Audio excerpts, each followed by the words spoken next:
दोस्तों आज हम एक ऐसी बाइक के बारे में बात करेंगे जो अपने नाम से भी ज्यादा अपनी आवाज से पहचानी जाती है। हम बात कर रहे हैं रॉयल एनफील्ड की, जो कि आज करोड़ों दिलों की धड़कन है। दोस्तों ना तो ये बाइक माइलेज ज्यादा देती है और ना ही इसकी स्पीड सबसे तेज है, लेकिन फिर भी लोग इसे लेना पसंद करते हैं क्योंकि ये बाइक हर किसी को एक क्लासी लुक देती है। जिस तरह से आईफोन अपने आप में एक अलग एक्सपीरियंस के लिए जाना जाता है, ठीक उसी तरह अगर हम गाड़ियों में बात करें तो रॉयल एनफील्ड भी अपने एक अलग एक्सपीरियंस के लिए जानी जाती है। और ये बाइक पिछले 120 सालों से लगातार लोगों की पसंद बनते आ रही है। और अपनी इस जर्नी में इस बाइक ने कई सारे उतार चढ़ाव देखे और कई बार फेल होने के बाद भी आज ये बाइक अपने आप में एक ब्रांड है। अक्सर लोग सोचते हैं कि ये एक इंडियन बाइक है, लेकिन मैं आपको बता दूं कि रॉयल एनफील्ड की शुरुआत इंग्लैंड से हुई थी। दरअसल ये बात है 1891 की, जब इंग्लैंड के रहने वाले एल्बर्ट स्मिथ और रॉबर्ट ईडी ने मिलकर एक कंपनी बनाई जिसका नाम उन्होंने ईडी मैन्युफैक्चरिंग कंपनी रखा। ये कंपनी साइकिल मैन्युफैक्चर किया करती थी, लेकिन 1907 में फाइनेंशियल प्रॉब्लम्स के कारण इन्हें अपनी इस कंपनी को बंद करना पड़ा और बाद में इस कंपनी को बीएसए मोटर्स को सौंप दी गई।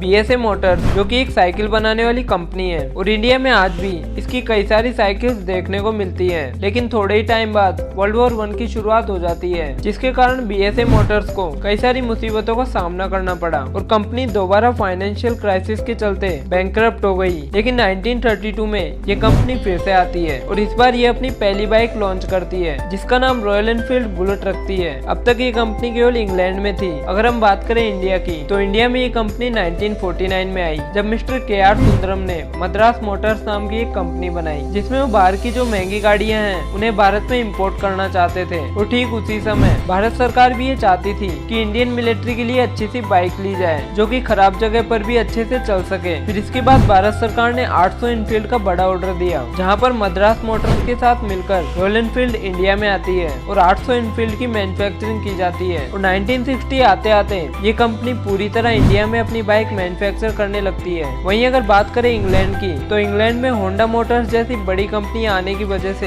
एनफील्ड का मार्केट खत्म हो गया था, जिसके कारण वहाँ इन्हें अपनी मैन्युफैक्चरिंग बंद करनी पड़ी और अब ये कंपनी केवल इंडिया में ही अपनी मैन्युफैक्चरिंग कर रही थी। लेकिन 1990 आते आते इंडिया में भी रॉयल एनफील्ड को एक बड़ा डाउनफॉल देखने को मिला, क्योंकि उस वक्त मार्केट में कई सारी नई डिजाइन की बाइक आ रही थी, जिससे लोगों का ध्यान उन पर ज्यादा जाने लगा। और बात करें रॉयल एनफील्ड की, तो इसने अब तक एक बार भी अपने लुक को चेंज नहीं किया था, जिसके कारण लगातार इसका ग्राफ नीचे जाने लगा। लेकिन दोस्तों इस बार रॉयल एनफील्ड को आइसर मोटर्स खरीदती है, क्योंकि आइसर मोटर्स के फाउंडर विक्रम लाल थे, जो कि इनफील्ड को काफी ज्यादा पसंद किया करते थे और इसीलिए ये इनफील्ड को खरीद लेते हैं। लेकिन काफी कुछ करने के बाद भी विक्रम लाल इनफील्ड की वापसी नहीं करा पा रहे थे। लेकिन उसी टाइम विक्रम लाल के बेटे सिद्धार्थ लाल, जिन्होंने इनफील्ड को वापसी कराने का जिम्मा अपने कंधों पर लिया और इसके लिए उन्होंने अपने फादर से थोड़ा समय मांगा और यहीं से रॉयल एनफील्ड की किस्मत बदलना शुरू हो गई थी। आइशर मोटर्स उस टाइम करीब 15 बिजनेसेस ऑपरेट करती थी, तो सिद्धार्थ ने सोचा कि अगर हमको रॉयल एनफील्ड को एक ब्रांड बनाना है तो हमें पूरा ध्यान इस पर देना होगा, जिसके कारण सिद्धार्थ अपने 15 बिजनेस में से 13 बिजनेस बंद कर देते हैं और केवल 2 पर ही अपना ध्यान देते हैं। सिद्धार्थ ने काफी टाइम तक रॉयल एनफील्ड को चला कर देखा और काफी दिन चलाने के बाद उन्हें ये बात पता चली कि इस बाइक का मेंटेनेंस कॉस्ट काफी ज्यादा हाई है, तो उन्होंने इसे कम करने के लिए रॉयल एनफील्ड में कुछ फंडामेंटल चेंजेस किए और इसके अलावा उन्होंने इंडिया में कई जगह बाइक राइड्स करवाई। और काफी सारे चेंजेस के बाद अब टाइम था मार्केट में अपनी नई बाइक लॉन्च करने का, तो रॉयल एनफील्ड ने क्लासिक 350 और 500 लॉन्च की।